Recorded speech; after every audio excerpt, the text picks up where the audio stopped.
Very happy to welcome back Sundhya Raman, lifestyle wellness doctor and PhD in genetics, for the second part of our interview, looking at how lifestyle medicine can ameliorate and make profound effects on people who are suffering, in particular, with chronic disease.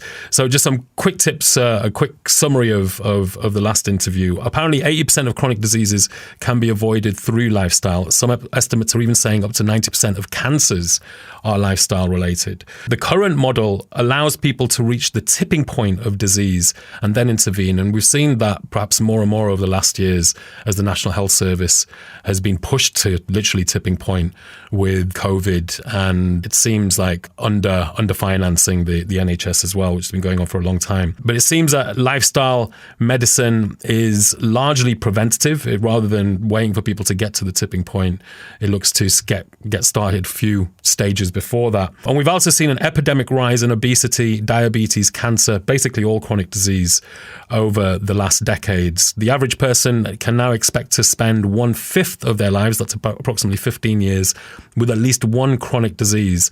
And that's coming from our Chief Medical Officer, Chris Whitty. Right. Okay, great. So and lifestyle medicine is, as you were saying, most effective as a treatment for all chronic diseases. And that even though dietary change can seem very complicated, you've seen in your practice that once people get going, get a little bit of support, it can actually be quite easy. So thank you once again for coming back to join us here at Fever FM, Sundhya. Absolute pleasure. Thanks a lot for having me back. Oh, my absolute pleasure. It was a great first part of the interview. So just today, wanted to make things a little bit more personal and just really get into, kind of things that you've seen in your practice. We mentioned some of those diseases that afflict South Asian communities in the UK, such as cardiovascular disease, diabetes, dementia, kidney disease. I thought we'd talk about one subject that's, it's touched most people's lives, either directly through their friends, family, or the wider society. Everybody probably knows somebody who's diabetic. So how can lifestyle medicine, what have you seen in your practice in terms of treating diabetes with a lifestyle medicine approach? So absolutely, you're right. Particularly in our South Asian community, we have in many ways this wonderful culinary tradition, and yet we are crippled with very, very high levels of diabetes, and a natural kind of consequence of that is a huge amount of cardiovascular disease, which is diseases of the blood vessels affecting our heart, our kidneys, our brain, things like this. And so my personal experience is my own father, he was diabetic since he was in his 40s. And then by the time he was in his 50s, he had multiple silent heart attacks and he needed to have open heart surgery. And then by the time he was in his 60s, he needed more procedures to open up even those bypassed vessels. And he started to lose his vision because of the effect of diabetes on the very, very small blood vessels affecting his eyes. And then by the time he was in his 70s, he was completely blind from diabetes. So he had no, his quality of life was heavily impacted. My mum's quality of life was heavily impacted because she had to become his carer.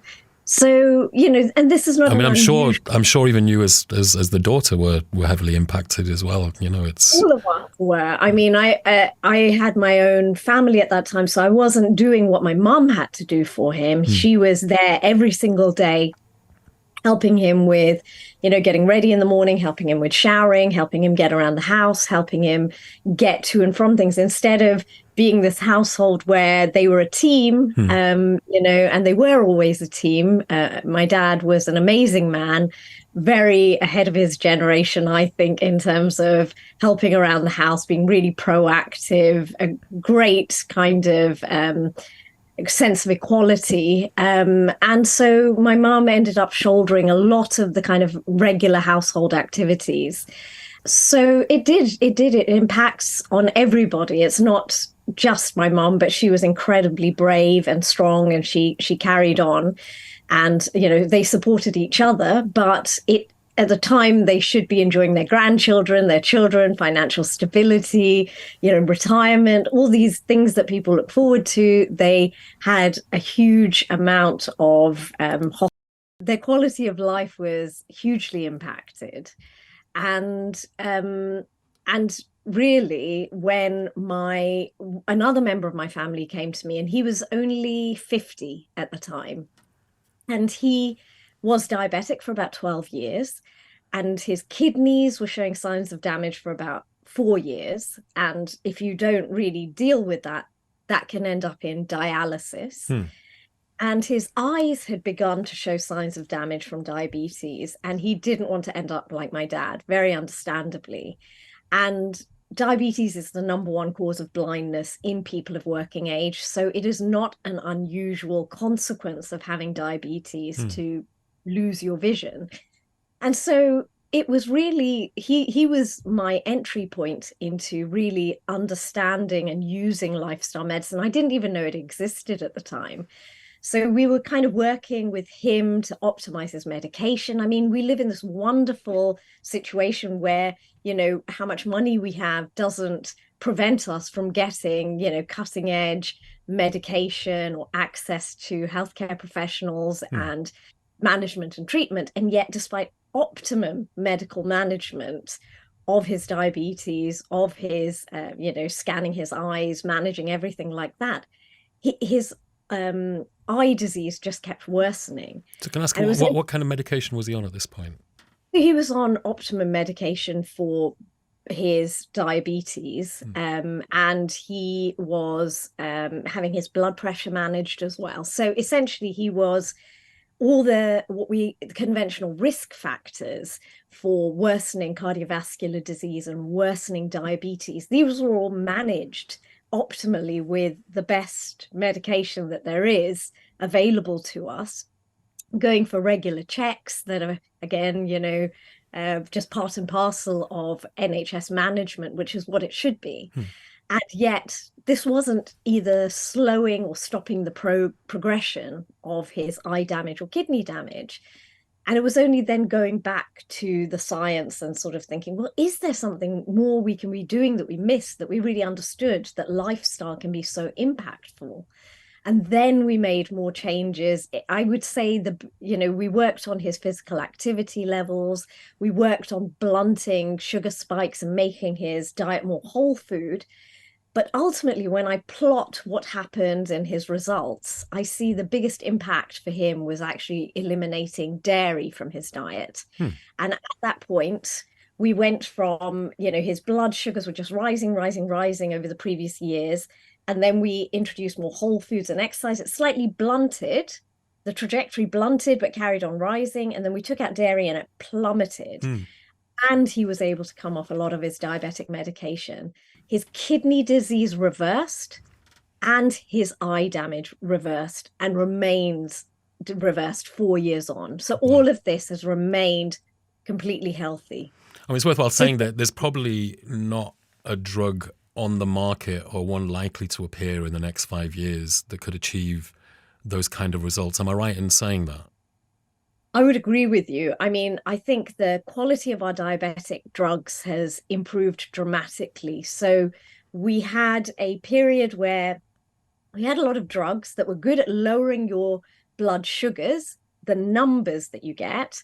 But what we found was, over a certain number of studies, was that if you very aggressively lowered people's blood sugars on the old drugs, you increased their risk of dying. And some of these studies were stopped prematurely because we suddenly realized that. Our newer drugs have to go through what we call cardiovascular outcome trials, because we recognize that treating your numbers isn't the same as treating your disease. And so some of the newer medications are actually showing much, much better outcomes in terms of protecting our blood vessels as well. And that's really, really important.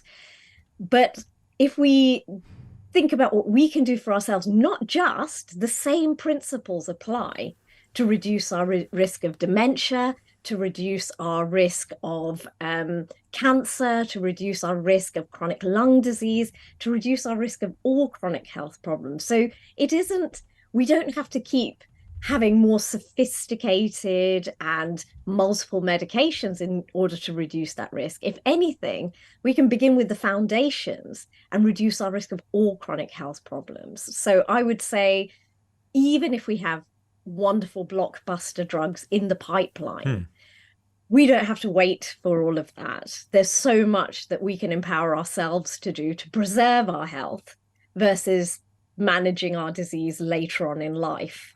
So if we begin as early as possible and we make small changes, we're learning that these are more impactful at maintaining our healthy life expectancy. It's interesting what you say. Sorry, it's interesting what you say about the dairy. So, I mean, I also speak to people who have diabetes, and from what I know, give some ideas from my learnings. And so I've learned after talking to, a good, probably more than 100 people at this stage, that probably one of the best things I can do is to advise them to try giving up dairy for a few days.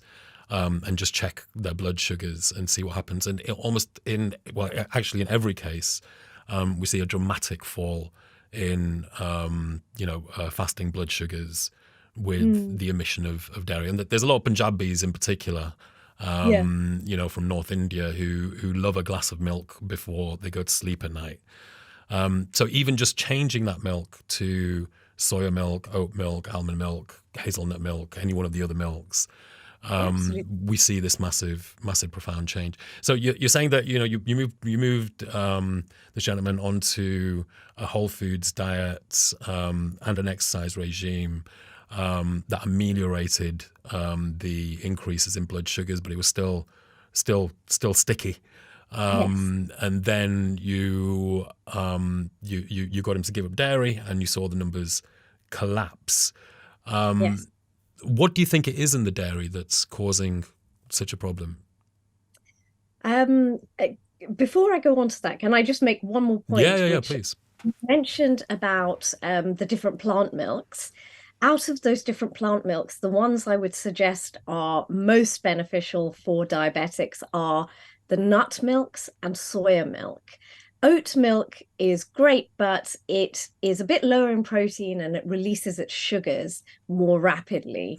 So from a diabetes perspective, I would say try and stick to a nut-based milk or soya milk. These are much, much better at regulating your blood sugars. Okay. But going back to your question, actually, about... soya milk in desi chai works phenomenally well anyway. Really?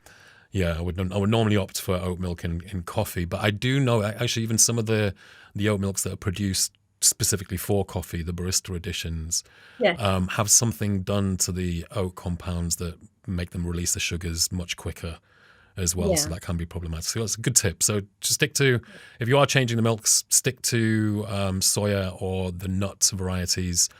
For your health. Is Sundhya's recommendation. So thanks for that. Pleasure.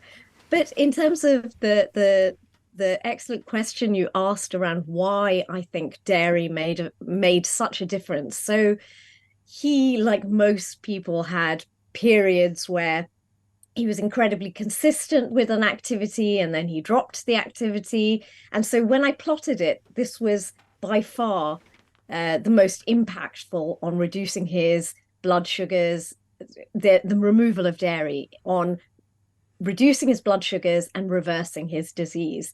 Even though for a good year before that, we were making his diet more sort of combining carbohydrate and protein to blunt his blood sugars, increasing his exercise, we only saw that blunting of his rise in blood sugars. We didn't see a reversal, and we didn't see a reversal of disease. Now, the reason that we looked at cutting out dairy was a few different reasons. One is that it does release its sugars very, very rapidly. We also see that there's an increased risk of other chronic diseases. It's all well and good looking at one disease in isolation, like diabetes, but we don't want to curb someone's risk of diabetes and just go, but you're going to end up with prostate cancer or something else. If I'm going to optimize somebody's health, I'd like to make it optimum for all chronic health conditions. And we do see an increased risk of prostate cancer. a significantly increased risk of prostate cancer and a potential increased risk of breast cancer in people who consume dairy. So ideally, I was optimizing this gentleman.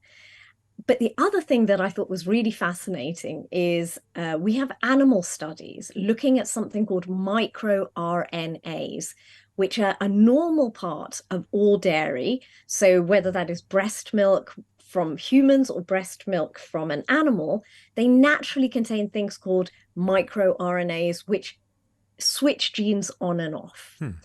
And that's completely normal. But typically what would happen is once we're weaned, we don't have these in our diet, switching genes on and off. And in animal studies, they have found that the microRNAs in dairy is able to regress the activity of the cells in the pancreas that make insulin. In other words, it can stop your pancreas from making insulin, which is a really, really important hormone in order to drive glucose out of your bloodstream where it causes damage and into your cells where it can be used as energy. Is there any other food, Sundhya, that does that, that's been found to do that other than dairy? Well, we do know that all of our foods regulate what we call our epigenetics. So I should briefly just explain what epigenetics means. Our genes, our genetic code, our DNA is the manual to create any component of human being, and it's very, very stable, doesn't really change. But what we do have are little tags on the genes that say, oh, I'm available to be used, or I'm not available to be used. And these tags, we do inherit them, which is why a lot of us think that conditions we have are genetic. But what's really exciting is that our behaviors can change the tags that are on our genes, which means that we can remodel that by our behaviors. So we can change what seems to be our genetic risk, but is actually our epigenetic risk. And so another study looking at nearly 10,000 people and their typical dietary pattern found that people who follow a plant-based diet have genes switched on that have better regulation of the fats and sugars that we use, that we eat.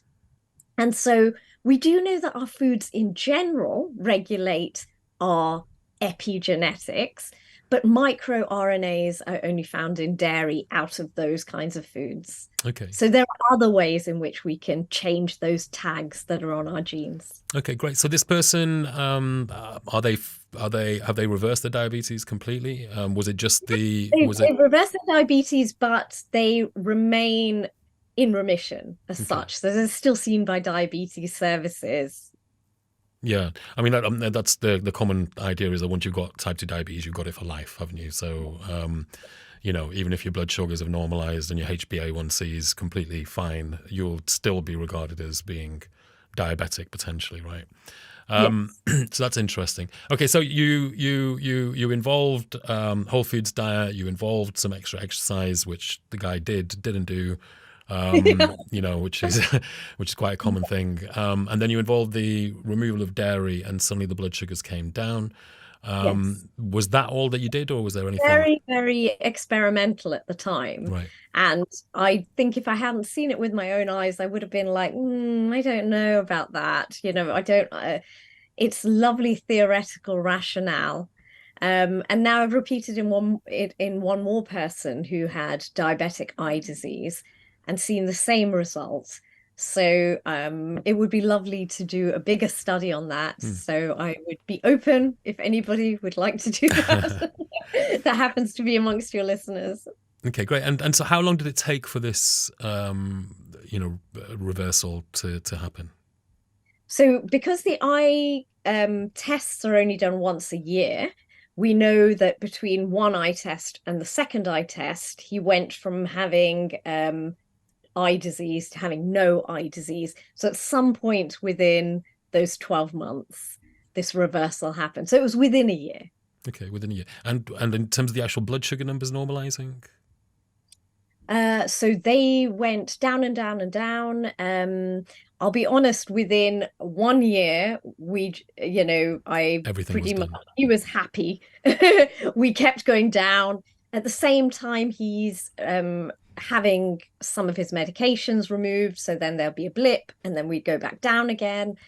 So this process probably went on for at least 2 years. 2 years, okay. Great. And this Yeah. person was taking insulin, were they at the time, or? They weren't. They No. were on tablet drugs. Okay. All right.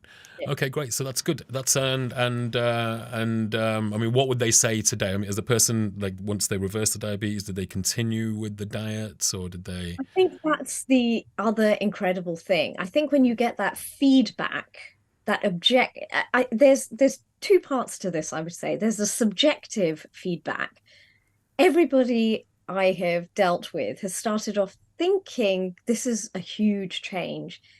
So we break it down into bite-sized, manageable chunks, and we build on that. And that's the process we go through. And then after a certain threshold, and it's not very long, it's only a few weeks, they start feeling more energized. They find that they're not so sluggish.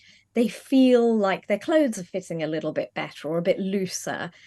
There's so much subjective feedback that people kind of tend to feel quite motivated, and I'd say within a few weeks. And then you get the objective feedback, the improved blood test results, the improved eye scans, the improved kidney function tests, all of these kinds of things. And so he definitely has never been tempted to go back again.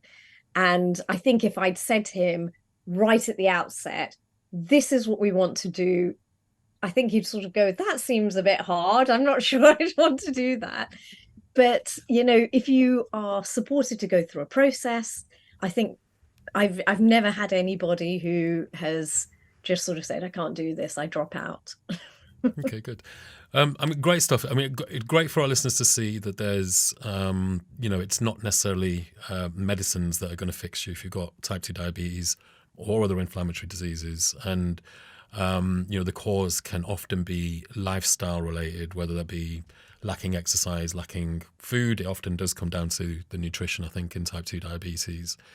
And you're saying once the diet got fixed, the changes happened pretty quickly, or were they very were their blood sugars very slow in kind of coming down? I would say very quickly. Very quickly. So he had probably about 6 months into doing this, he had repeat blood tests that showed his long-term sugar control had dropped dramatically. Then a year later, again, his repeat blood tests dramatically better again still. So one thing I have found is people who use those continuous glucose monitors where they can, I mean, they're very expensive and they're not on the NHS for people with type 2 diabetes typically, but they are getting really rapid responses to all of their activities. And I found that conversation with people doing that is quite different. They become, because they get that instant feedback, it really helps behavior change, but that's not for most people. But I think it would be so interesting if people really had that picture of what's going on in their bodies with each choice that they make. And it really helps embed better choices in many ways. But, I think over time that conversation will change with people. I think a lot of the time, like historically, I don't know if you've ever found this with the people but my mum or my dad would have like a cake, a piece of cake, and they're diabetic, and then they'd do one of those pinprick blood sugar tests a couple of hours later, and they go, no, my blood sugar was absolutely fine. And you're like, yes, that's because that's a little snapshot. It went rocketing up, caused all this damage, and now just at the point you measure it, it seems okay to you. That doesn't mean that it's good for you, or it doesn't even mean it's neutral. It means it still remains bad for you. So I'm looking forward to people having more widespread access to things where they can actually get a stronger picture of what's actually going on inside their bodies to make better decisions day to day, moment to moment. That includes stress. that includes, finding opportunities for self-care, because I think a lot of us are rushing through our lives and we deprioritize ourselves, but we know that that element is really, really important as well. Yeah. So stress, cortisol is a stress hormone, and it is a steroid hormone, so that raises our blood sugar. Yeah. So cultivating, fostering our social relationships, our communities, things like this is actually really protective for our health. So there's quite a few things we can all do, potentially with support, hopefully, from our healthcare system. Hopefully it will become more preventative than reactive. Oh, good stuff. I mean, I've got to say the continuous blood glucose meters are a very useful thing. I remember somebody who I was talking to who had one of those and couldn't believe that I was suggesting that they consume fruit on a morning. But because they had the meter, they were able to see how their blood sugar responded to eating fruit, something they were fearful of given their journey with diabetes. So it can be really, really helpful for the non-believers out there to have some belief instilled in them. Thank you so much for explaining that to us, Sundhya. It's been a fascinating part 2 to the interview. I'd love to have you in for a part 3 and ask you 1 or 2 more questions about your patients when we have the time. Where can people find you if they're interested in finding out more? So my website is www.mywellnessdoctor.co.uk, and you can find ways to connect with me through that. Lovely. Thank you so much for coming in to speak to us at Fever FM today, Sundhya, and we look forward to having you back on in the future. Thank you so much, Lokesh. I've really, really enjoyed it.